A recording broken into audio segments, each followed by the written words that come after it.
Yes sir. So sir sectoral discussion करेंगे या आप अपनी तरफ से सर शेयर्स निशा, मैं कुछ बताएंगे एक स्टॉक स्टॉक्स? आपको दे देता हूँ। जी जी, अब मैं यस आपको आप सेक्टर दिखा, मैं आपको स्टॉक बोलूंगा तो आप वो सेक्टर दिखाते चलिएगा एक बार। जी। तो सबसे पहले देखते हैं औरो फार्मा को। निशा, यहाँ पर एक बड़ा प्राइस मूव आया है औरो फार्मा के अंदर, शॉर्ट साइड के अंदर है ये मूव। और एक बार आप अगर चार्ट दिखाइए इसका, यस सर। तो भी बहुत अच्छा रहेगा। जी देखिए निशा, यहाँ पर एक कल करीब एक ऊपर की साइड पे प्राइस मूव आने की कोशिश हुई, ऑलमोस्ट इंडिसीजन कैंडल बना। आज एक गैप अप ओपनिंग मिल रही है बहुत छोटी सी, करीब 16 पैसे की। तो कल हुआ क्या? कल एक बड़ा करीब 5.73 टाइम्स का वॉल्यूम आया, डिलीवरी करीब 110% बढ़ती हुई दिखाई दी, पीसीआर 0.87 बढ़ गया। मींस पीसीआर बढ़ने का बहुत क्लियर मतलब है कि short call unwinding, short put buildup, ये देखने को मिला। एक सपोर्ट बना, इनडिसीजन कैंडल आया, परसों एक बड़ा स्ट्रॉन्ग था यहाँ पर। और देखिए इसके बाद एक मूव आया, बाजार खुल गया है, स्टॉक भी थोड़ा सा गैप अप खुला है। और मुझे लगता है कंसोलिडेशन जोन में है निशा ये स्टॉक। अगर 220 के ऊपर निकलेगा तो एक अच्छी स्ट्रेंथ यहाँ पर दोबारा बनते हुए दिखाई दे सकती है। आई थिंक ये फिर अपने स्विंग हाई की तरफ जाएगा, दैट इज समवेयर अराउंड 1270, इस जोन तक जाने की कोशिश करेगा अगर 220 के ऊपर निकलता है। बेस बना हुआ है 1170 के पास निशा। आई थिंक ये एक ऑब्जर्व करने वाला ट्रेड है। दूसरा आप देखिए पंजाब नेशनल बैंक, यहां पर भी स्ट्रेंथ काफी थी कल। करीब 5.4 टाइम्स की डिलीवरी का वॉल्यूम बढ़ा, करीब आप देखिए 2.44 टाइम्स की डिलीवरी है। और पीसीआर भी 0.3% बढ़ा, means call unwinding, short put buildup. तो पीएनबी में भी आप देखिए एक अच्छा मूव कल आया है। और आज जो थोड़ा कंसोलिडेशन हो सकता है, लेकिन कंसोलिडेशन होने के बाद हो सकता है स्टॉक में दोबारा ऊपर की तरफ करीब 128 तक का मूव आता हुआ दिखाई दे। बेस मुझे लगता है अच्छा बना हुआ है, करीब 125 रुपए, 22 रुपए, 23 रुपए के पास एक अच्छा बेस निशा बना हुआ है। तो अब बैंकिंग स्टॉक भी सामने दिखा रही होंगी अगर, तो मैं आपको 2-3 बैंकिंग स्टॉक और शेयर कर देता हूं। इंडसइंड बैंक देखिए निशा, यहां पर देखिए कल डिलीवरी करीब 5 टाइम्स की डिलीवरी आई है, वॉल्यूम करीब 100% बढ़ता हुआ दिखाई दिया, स्टॉक करीब आप देखिए तो 0.9% कल बढ़ा था। यहां पर भी एक अच्छी स्ट्रेंथ इंडसइंड बैंक में मुझे लगता है कि एक डिलीवरी बेस्ड एक्टिविटी है। आज एक नीचे खुला है स्टॉक थोड़ा सा, लेकिन मुझे लगता है सस्टेन करेगा। हो सकता है ये 967 अपना all time high breach, swing high माफ कीजिएगा, अपना स्विंग हाई ब्रीच करने की कोशिश करे, जो बना था करीब 19 जैन और इसके बाद 3 फरवरी के बाद। 933 के पास एक अच्छा बेस है, कोई भी गिरावट मिले तो एक खरीदारी का मौका नीचे बन सकता है, एक बार देख सकते हैं इसको भी, क्योंकि अच्छी डिलीवरी बेस्ड बाइंग है। सेकंड देखिए इसके बाद कल ओएनजीसी में एक लॉन्ग बिल्डअप था निशा।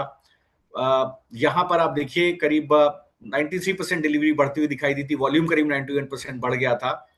और मुझे लगता है प्राइस एक्शन में भी निशा पर एक बार चार्ट अगर दिखाएं ओएनजीसी का सामने। जी, तो देखिए आज एक यहां पर आज एक गिरावट है निशा, करीब 272 चलने के बाद आज करीब 3% स्टॉक नीचे खुला हुआ है, क्योंकि कल जो जो का चार्ट का पैटर्न था निशा, वो बेसिकली एक हैंगिंग मैन पैटर्न था, तो उसी को कंटिन्यूएशन में शॉर्ट कर दिया बाजार ने। आज 263 के पास है, शॉर्ट है निशा स्टॉक है, अभी इसको लॉन्ग साइड पे नहीं कंसीडर करना है। आई थिंक जो वॉल्यूम और जो डिलीवरी आई हो बेसिकली सेल साइड पर ज्यादा है। मुझे लगता है कि ये गिरता है 257 तक, अभी और 263 पर है, 257 तक गिरावट इसके अंदर लाइकली है। सप्लाई जोन रहेगा 268, इसके ऊपर निकलेगा तभी एक बार दोबारा बुलिशनेस आएगी, वरना एक बार दोबारा स्टॉक में शॉर्ट हो सकता है, क्योंकि एक हैंगिंग मैन पैटर्न बनता है। वारी एनर्जी में भी देखिए कल शॉर्ट्स थे, 11% का ऊपर इंटरेस्ट था शॉर्ट साइड के ऊपर। और मुझे लगता है करीब 5% का डिलीवरी थी और ओपन इंटरेस्ट बिल्डअप था। एक बार देखते हैं आज कैसा प्राइस एक्शन वारी के अंदर है। तो देखिए आज भी गिरावट है, आज स्टॉक में करीब 1% की गिरावट है। और यहां पर देखिए 3000 रुपए पर स्टॉक चल रहा है, मुझे लगता है ये गिर करके करीब 2950 रुपए तक इसमें गिरावट आ सकती है। आज का डे हाई ही सप्लाई जोन होगा, यहां पर करीब 3000 रुपए का निशा सप्लाई जोन है, 3050 का। मुझे लगता है ये जो आपको मैंने जोन दिया 2948 वहां तक गिरावट दिखा सकता है, तो एक शॉर्ट यहां पर हो सकता है। एक बार निफ्टी को देख लेते हैं निशा, निफ्टी को एक बार चार्ट दिखा दीजिए अगर आप दिखा पाए तो। Yes sir. ये yes sir, Nifty on screen. बिल्कुल। तो देखिए कल एक अच्छी मूव के बाद निफ्टी में gap up opening, consolidation, base वही है जो 26 आप देखिए नीचे की तरफ 25690। आज का डे लो है 25, आज का डे लो आपका है 25705। तो मुझे लगता है कंसोलिडेशन हो सकता है। और बैंक निफ्टी निशा एक बार दिखा दीजिए जरा। Yes sir, on screen. जी, तो देखिए 61,221 बैंक निफ्टी 0.09 9 बेसिस पॉइंट ऊपर है और कल के क्लोज के आसपास ही उसका डे लो है। आई थिंक अभी कोई ट्रेड बनता नहीं है अनटिल अनलेस आपके पास कल का कोई ट्रेड ना हो। अभी कोई ट्रेड नहीं बनता है और देखना है कि बाजार कैसे सस्टेन करता है। प्रोपोर्शनेटली मैं भी एक ट्रेड क्लाइंट्स को एडवाइस करने की कोशिश करूंगा निशा। सो नाउ ये 2-3 स्टॉक्स थे जो मुझे लगता है कि ये जहां अच्छा मूव था, कल अच्छा मूव था पेटीएम में करीब 4%, डिलीवरी में करीब 3.5%, Indian bank, PNB, bank of Baroda. तो ये सारे स्टॉक्स आज भी एक बार देखते हैं कि यहाँ पर किस तरह का टेक्सचर बना हुआ है निशा। अब एक बार मार्केट खुल गई है, एक बार स्टॉक्स को डिस्कस करते हैं। तो 1 मिनट मुझे दीजिए, let me update my system. Yes sir.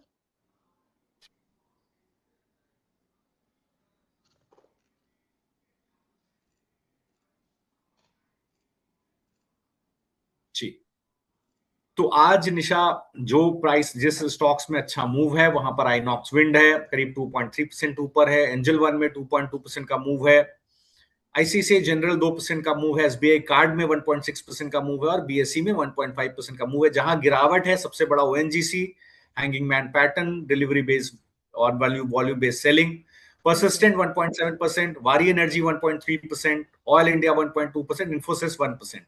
तो यहां पर निशा एक बिल्डअप है। अगर आप देखें तो परसिस्टेंट में शॉर्ट्स हैं निशा 4% ऊपर इंटरेस्ट बिल्डअप है। इसके चार्ट को एक बार परसिस्टेंट को निशा देखते हैं अगर आपके पास हो तो। Yes sir.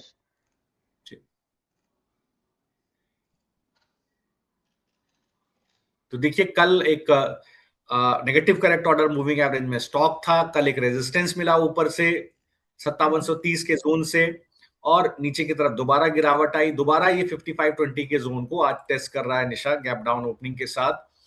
तो आई थिंक एक गैप डाउन ओपनिंग नहीं है, ओपनिंग वही है जहां जहां पर कल क्लोज हुआ था, बट सप्लाई साइड कंस्ट्रेंट्स हैं स्टॉक के अंदर। सबसे अच्छा शॉट निशा वारी एनर्जी एक बार दोबारा दिखाइए। मैंने शो में भी डिस्कस किया था वारी को। एक बार चार्ट एक बार दोबारा दिखाएगा। ये देखिए बहुत अच्छा शॉट है निशा 3050 के पास। कल एक डिलीवरी बेस्ड सेलिंग थी, डिलीवरी वॉल्यूम था इसका, नीचे हो सकता है 2950 तक इसमें गिरावट सोल्डरिंग ग्रेजुअली देखने को मिल जाए तो एक अच्छा शॉट बनता है निशा। एंजल वन को एक बार देखते हैं, एंजल वन का चार्ट निशा दिखाइए। यस।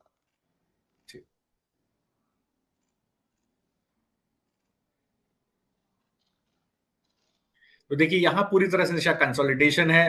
पहले भी स्टॉक को हम डिस्कस कर चुके हैं। लॉन्ग साइड पर टारगेट था 2844, 2800 तक आ गया था, उसके बाद सस्टेन नहीं कर पाया, दोबारा गिरावट हुई 1484, दोबारा सस्टेन करने की कोशिश करा, लेकिन मुझे नहीं लगता कि इस मूव को अभी प्ले करना चाहिए। थोड़ा रुक जाते हैं, 2700 के ऊपर निकलने देते हैं तब इसमें। अदरवाइज अगर कोई स्ट्रैटेजी बनाना चाहेंगे तो जरूर बनाएंगे क्योंकि हाई वोलेटिलिटी स्टॉक है। लेकिन आज प्राइस मूव अच्छा है। दूसरा एक एसबीआई कार्ड का निशा चार्ट दिखा दीजिए। यस।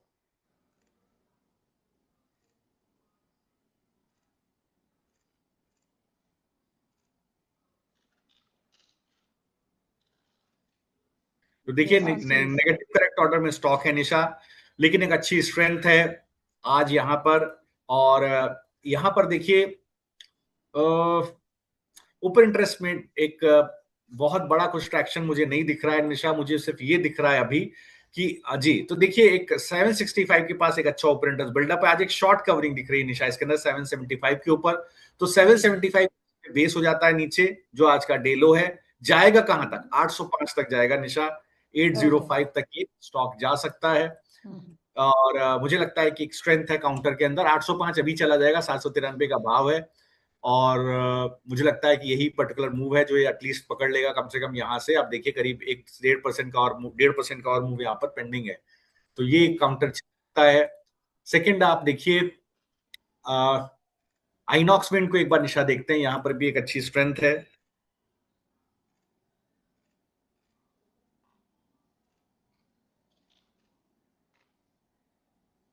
छोड़ देते हैं निशा इसको, बिल्कुल नेगेटिव करेक्ट ऑर्डर में स्टॉक है, चलने की कोशिश कर रहा है, मैं इसको अभी लूंगा नहीं। आईसीआईसीआई जनरल निशा एक बार चार्ट दिखाइए।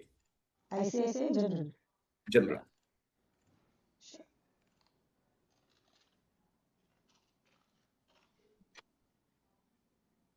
यस जी, तो देखिए यहां पर आप देखिए यहां एक बड़ी गैप अप ओपनिंग है निशा। कल एक अच्छा कंसोलिडेशन था, कल लोग लॉन्ग लेकर के गए होंगे। आई थिंक 1955 का भाव मेरे पास भी लिखा हुआ है और ऊपर की तरफ 2020 का ही भाव लिखा हुआ है। अभी इमीडिएट लॉन्ग नहीं बनता निशा, लेकिन मुझे लगता है कि ये एक थोड़ा सा कंसोलिडेट हो जाए करीब 1938 के बेस के साथ, 1938 के बेस के 1953 है, तब एक दोबारा लॉन्ग बनेगा। जैसे स्टॉक कहीं 1960 के ऊपर निकलेगा, 65 के ऊपर निकलेगा, एक स्ट्रेंथ इसके अंदर दोबारा आएगी, दैट विल बी टुवर्ड्स 2000 रुपए की तरफ ये निशा निकल जाएगा। तो वो मुझे लगता है एक अच्छी स्ट्रेंथ है इस काउंटर के अंदर, नो डाउट। अगर आप इसके डेरिवेटिव्स डेटा को भी देखें आईसीआईसीआई जनरल के निशा, तो मुझे लगता है कि यहाँ पर अच्छा मूव आ सकता है जी। सर आईटी सेक्टर में अगर टीसीएस के बारे में बात करें तो टीसीएस का किस तरह का व्यू हो सकता है सर? जी, तो देखिए निशा, टीसीएस को अगर आप यहाँ पर देखिए, आज सारी जगह निशा गैप डाउन है, टीसीएस में भी एक गैप डाउन है, कोई व्यू नहीं बनता है। ऊपर की तरफ सप्लाई जोन है 2750 का, नीचे की तरफ डिमांड जोन है 2670 का। इसी का ब्रेकआउट ब्रेकडाउन आपको एक डिसाइसिव मूव देगा, ट्रेंड कंटिन्यूएशन है ये। कल जरूर एक आप देखे हैं, फॉर दैट मैटर एक इंडिसीजन कैंडल बना था एक अच्छे प्राइस मूव के बाद परसों और नरसों, लेकिन मुझे लगता है कि बहुत ही बेरिश है निशा। एक नेगेटिव करेक्ट ऑर्डर में स्टॉक है, 2755 ऊपर, 2670 नीचे, तो कोई ट्रेड नहीं बनता है।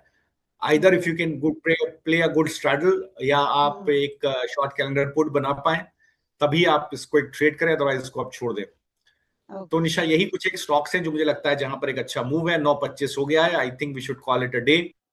ओके सो व्यूअर्स, अगर आपको FI data plus option chain based analysis useful लग रही है तो आप हमारे वीडियो को लाइक करें, चैनल को सब्सक्राइब करें और बेल आइकन जरूर दबाएं ताकि रोज सुबह 8:30 बजे ऑप्शन लैब्स में मार्केट के स्मार्ट साइड में आप हमारे साथ जुड़े रहें।